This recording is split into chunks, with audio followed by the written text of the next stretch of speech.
Hi guys, Spink here. This is episode 18 of Let's Play Kerbal Space Program.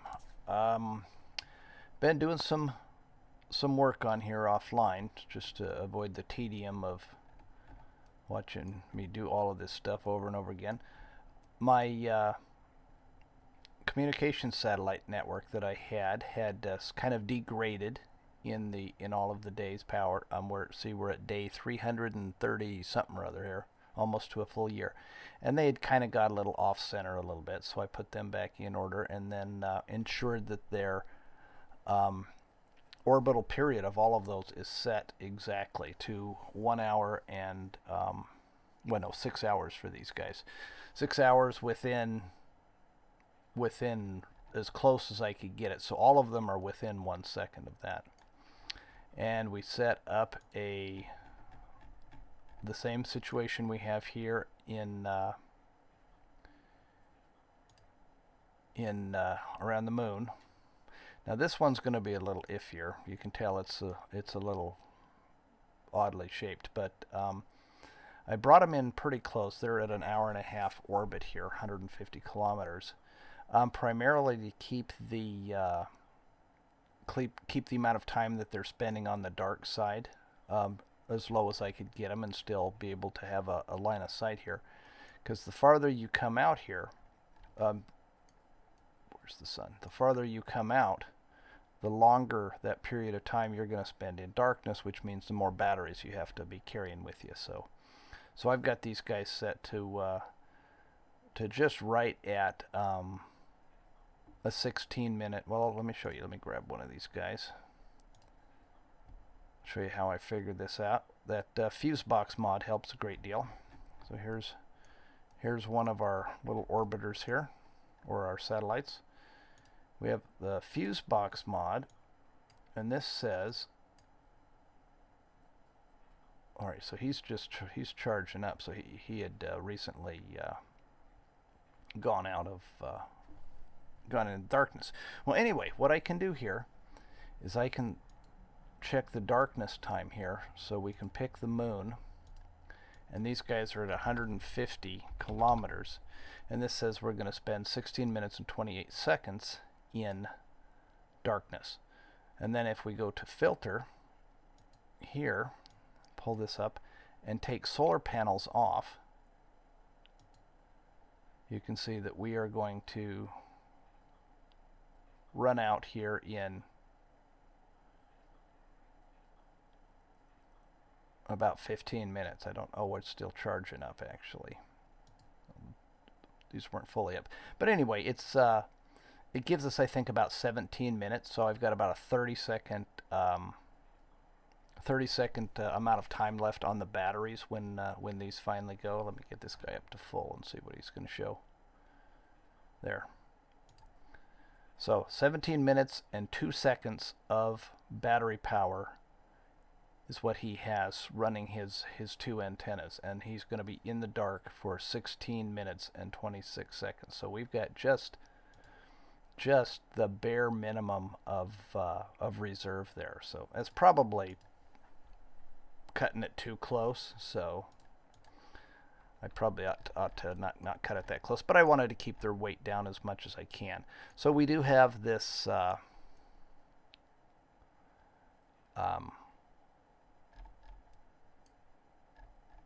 network set up there, and the same way here. And another thing that I've done while picking up science here and there, doing the little milk runs and testing parts and doing all the tedious stuff that we don't want to see me do 20 times over, I also was keeping an eye out for moon missions that are going to give us some good things to do. And a lot of these are these temperature scans, and these show up and they give us really good science. And we have to be right above the particular site, either above or below a certain altitude. So I've got, I believe, 4 of these that I've picked, and I think some of them might even be on the surface. Yes, some of them are at the surface. 9 years to complete these. This was probably a mistake to pick this many of them, because if we do fail, well, you know, if I go through all this and then 9 years from now, which, you know, I doubt I'm still going to be playing 9 years worth of time, but you never know. I'm coming up on 1 year here. The failure is not huge. So, but anyway, what these guys are, if we go back to the moon, is we got a bunch of these things, and you see they show up as this, and some of them are different colors, and I'm not exactly sure. You know, these ones are light blue and these ones are dark blue, and some of them were red. I'm not sure. Oh, unless that's representing the color or the temperature. I bet you that's what it is. So these ones are lower temperature and these ones are higher temperature. And then I found a couple that were red just for a brief amount of time.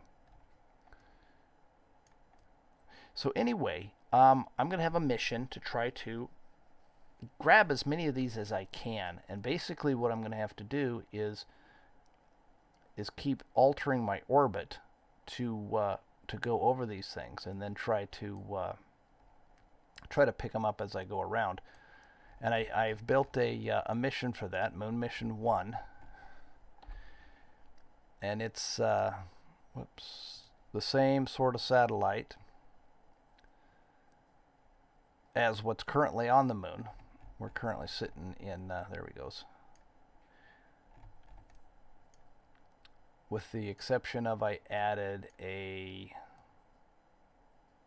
thermometer on this guy. So this guy's got a single thermometer. This is something that's kind of cool. I figured out how I could kind of get the batteries to be within this little girder thing. I think that looks better than just having everything stacked on top of the batteries. And I'll show you how I did that. It's with the new options we have in the build editor here. So let me bring up Moonsat Mark II. Yeah, I had a, oops, took the engine off, don't want to do that. I had a stage decoupler that I got to, oh, it's gone now, isn't it? Doesn't matter. Okay, so anyway, what I was going to show you here, let's get this guy off. And it's right here with this this piece right here.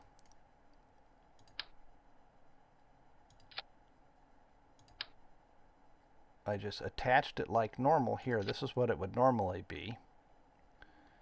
And then I went over to this offset deal we have to work with now. Make sure that the snap to angle is off, and grab this and then just pull it up to right there.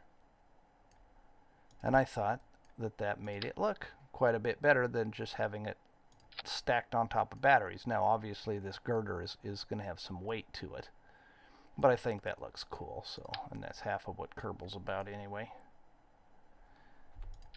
So that's our guy, and he's currently on his way to the moon.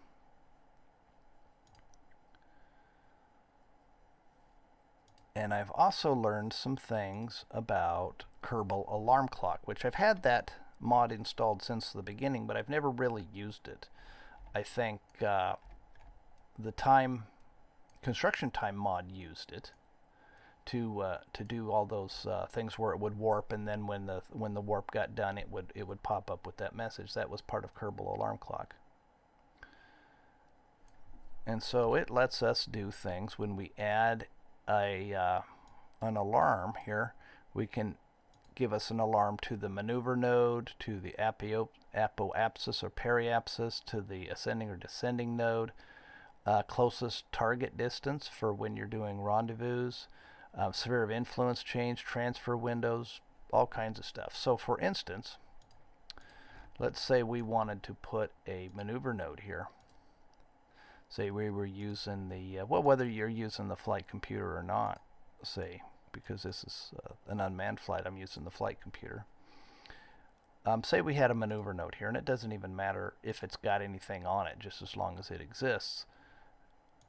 and it's going to be in 11 minutes and 55 seconds. So we could fast forward up and then get real close and then, you know, hammer on the key to slow it back down. But we could also do an alarm here, and if it's got a maneuver node already there, it'll have this selected by default. The next maneuver node here is in 11 minutes and 33 seconds, and we can set a margin.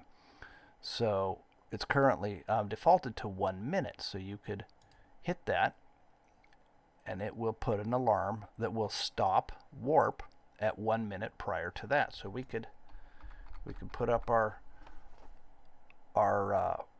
time compression and not even worry about it, because this Kerbal alarm clock is going to slow down the warp for us. And it doesn't, see how it just reduces the warp slowly? It doesn't just bang. So there we go. And then we could be sitting there ready to do our node. And I thought that was pretty slick. Something else I did with the with this network here, I had 3 antennas on each of these, one of which was pointing to active vessel, and each of them were also pointing to both the moon and Minmus. And I thought that was pretty excessive, really, because all I need to do is have 2 satellites on opposite sides of Kerbal pointing at any of these guys, and one of these will always have the line of sight. So I've set these up to where one pair points at the moon and the other pair points at Minmus, which you can't really see it too well because they're just right in the same spot and there's so much of this going on. But let's see. And then I went and deactivated the antenna that was now spare. So that means that these guys are going to use less power, which means there's less chance of them running out when they go behind Kerbal. So if we have something going on with like an eclipse or something that happens just at the wrong time, you know, we've got a lot more margin for error there. Not so over here. Okay, so we've got our moon mission here set up for a moon encounter right there. So what that is going to be is a sphere of influence change. We're going to leave the sphere of influence of Kerbal, and we're going to be in the influence of the moon. So we can do here, we can add a sphere of influence. See, it already is smart enough to know about what you're after, and that's what it'll have by default. So here we'll have within 1 minute, 1 minute before this 1 hour or 1 day, 2 hours and 25 minutes, which is this guy right here, and it'll stop the warp for us, so we won't have to worry about that. Something else I found though that's pretty cool. I hadn't realized you can do this. This orange portion of my path here is what it's going to be when I'm in the influence of the moon. And I could click on the moon right now and set this as my focus and have that right here. And I could even put a maneuver node on it and, you know, do stuff, which I hadn't realized that you could do that. So I don't think it's terribly useful at this point, but I didn't know you could do it. Okay, so now we have our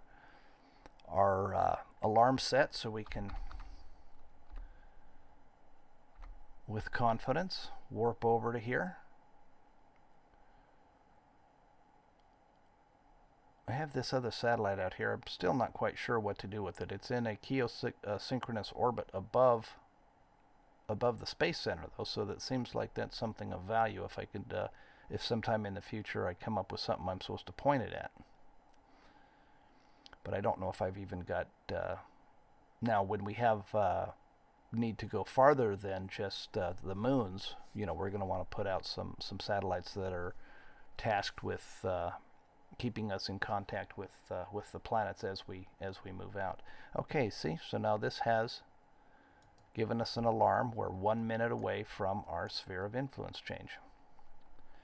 And let's just go ahead and there we go. All right, so now I need to get in orbit around this thing. We're in connection still, so let's see. pull this up so I like to see how I'm connected. Focus, there we go. So we can see that I'm connected actually to both of these satellites, and these satellites are connected back there, and I'm connected back this way as well because I have one of those long-range antennas on this one. I have a long-range antenna and the mid-range antenna on this. Okay, so we need to get this guy into a lunar orbit. We'll pull that out. And now I did some experiments in simulation mode with the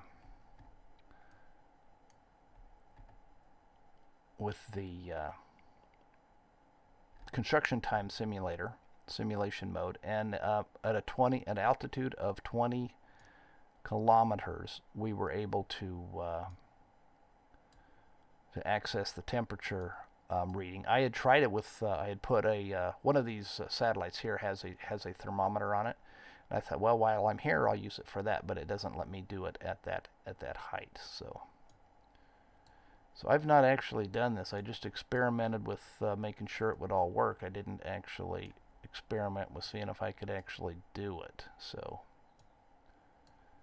which is another reason I wanted to make it an unmanned mission, because you never know.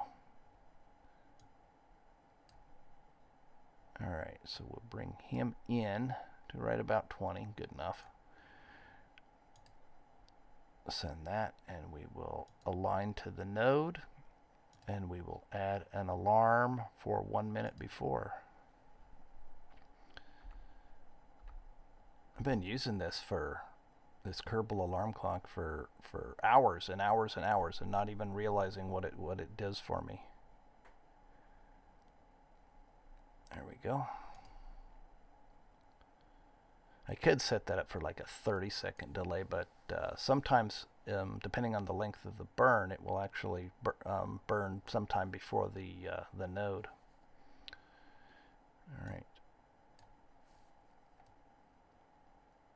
So I think if I get myself in various inclined orbits, now these ones here are for surface, collect stuff on the surface, I believe is what those ones are. Yeah, see, the node is in 24 seconds, and this is higher than that. So this thing is smart enough to execute the burn prior to the node. And it does it always at full blast, which sometimes is good and sometimes is not. I found when I was trying to do the fiddly bit of getting these orbits just so, it helped to go in and change the thrust limiter down way low to where he wasn't screaming full blast all the time. And there we are, 21.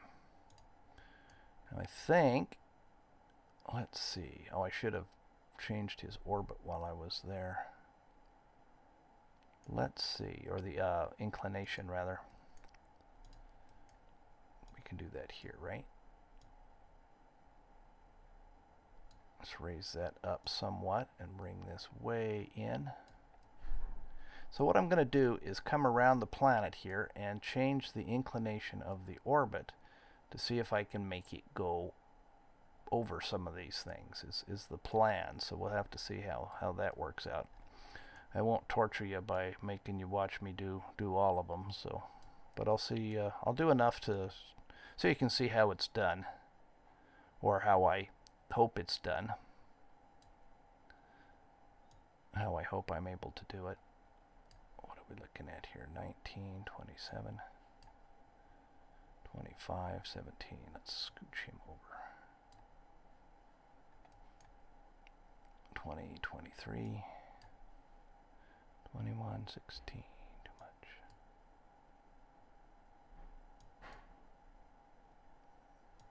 Doesn't have to be exact there, dude.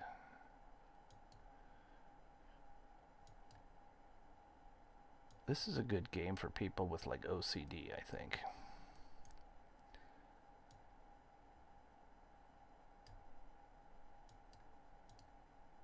There.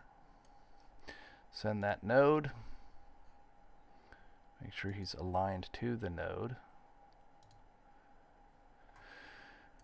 I haven't had too much problem with running out of electricity anymore, like I was earlier. Now that I've got more setup, better setup with my solar panels and whatnot. All right, let's set a alarm for here, or an alarm, as we would be if we were grammatically correct. Run him down. I like watching these connectors change as it's showing who's connecting to. Now it'll actually go through the planet on these because we're at such a high level of warp, but if we weren't, it wouldn't do that. It wouldn't display that way. Looks like some kind of a weaving machine or something.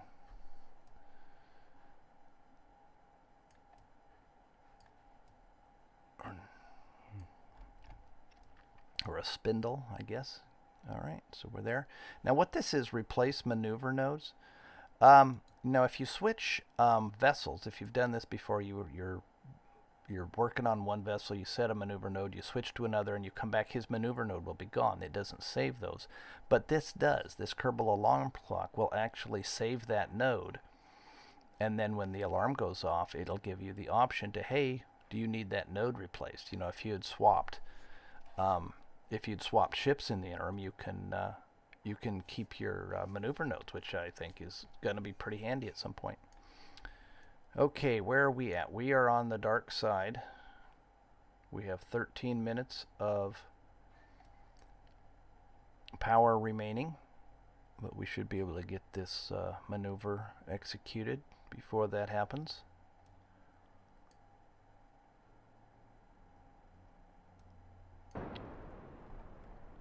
Now, as close as these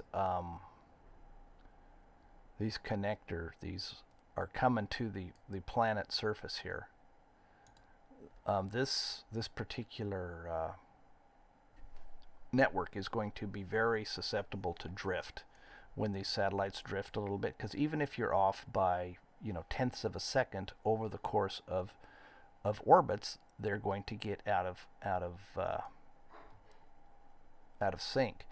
And this one here, I think, needs to come down a bit, because this line of sight is getting pretty dicey there. So I should probably move him down, and maybe this one over a bit as well. These guys are in good shape.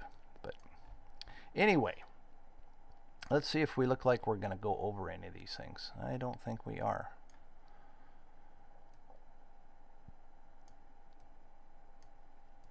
So we're going to need, let's try to aim for this guy right here. Now if you activate it as your navigation thing, that way you can actually see it on your nav ball here. In fact, we can see it over there, showing right there. It'll always be in the lower portion because it'll be down. And presumably, if you knew what you were doing, you could use this nav ball to get you something. But I am going to use the inclination thing. Let's see if I can get it where it needs to be. Does that look about right? It's kind of hard to tell exactly where it's supposed to be. Is it up here with the icon, or is it down here where it points? So it's a little tricky, so we're going to have to figure that one out.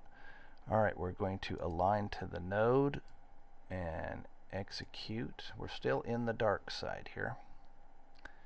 Execute, we don't quite need to do the alarm at this point. I'll just manually do the warp.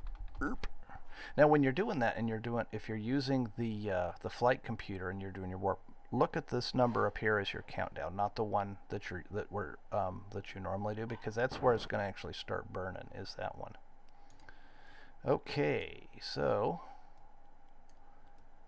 let's edge him up here. Oh, we're going to at least be on the light side of the moon. That'll help. All right. Get close anyway. Now it'll give you a message when you're going over these that says entering such and such zone and leaving it. Alright, let's see if we can actually see it here. It should be down here, yeah. Let's just set him to this. Alright, he's getting close. Whoop, are we off? Completely off. Here we go. Now I need to have the... Does it look like it's coming towards us? No, it looks like it's going away, so I missed it. Alright. Missed the first one. And it never gave us a message, so we just didn't get close enough on that one. The thing about it, you can align your orbit, but the planet is still turning, so... Alright, let's come around again and see if we're close to anything.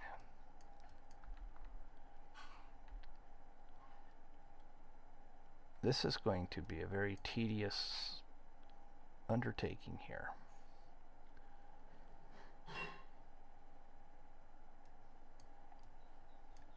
I'll come back around here.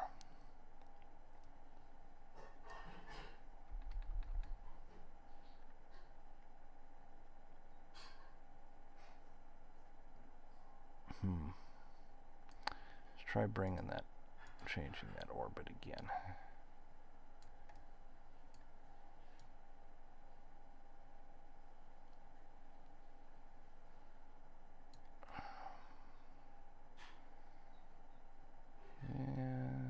Probably at the wrong spot, but we'll see what he does when he's coming over. Now when you change the inclination, keep an eye on your periapsis and apoapsis, because you know sometimes things happen. Let's get him a more eccentric orbit. Not eccentric, but inclinated.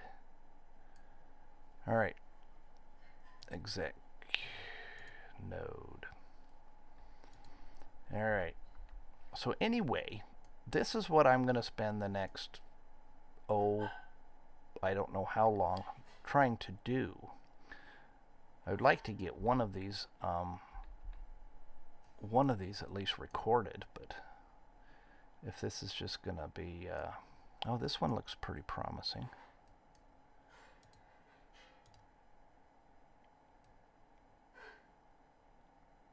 One of these two.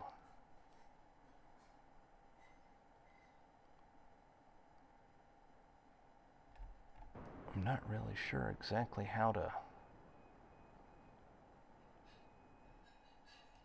tell exactly if we're there or not. It looks pretty good, doesn't it? Let's actually, let's bring that up just a smidge more.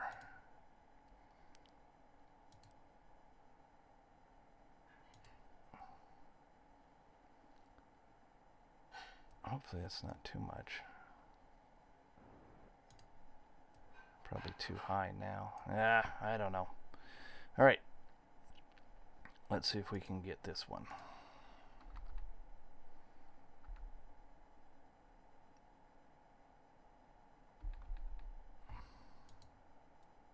Deactivate navigation. So we can look at the ground.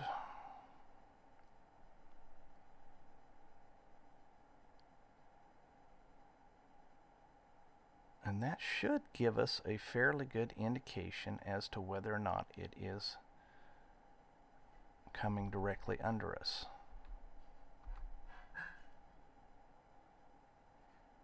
I don't know if they expect you to do these with a, or how they really expect you to do these.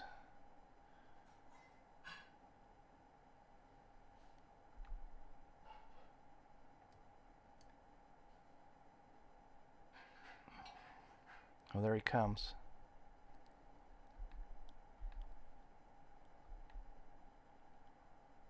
It looks like he's coming off to the left, though, doesn't it? Oh, we're entering it in. Ooh, ooh, ooh, ooh. Where's the thermometer? There it is, right there. Log temperature. Ooh, ooh, ooh, ooh. We got him. So, hey, perfectly right at 30 minutes. So that's what I'm going to do now. Kind of find the orbit that gets me any of these for a while. And well, I actually got one recorded, so that's how it's done. So I'm not gonna record any more of me doing this because it's just gonna be very tedious stuff. So I think that's it for this episode. See you next time. Thanks for watching.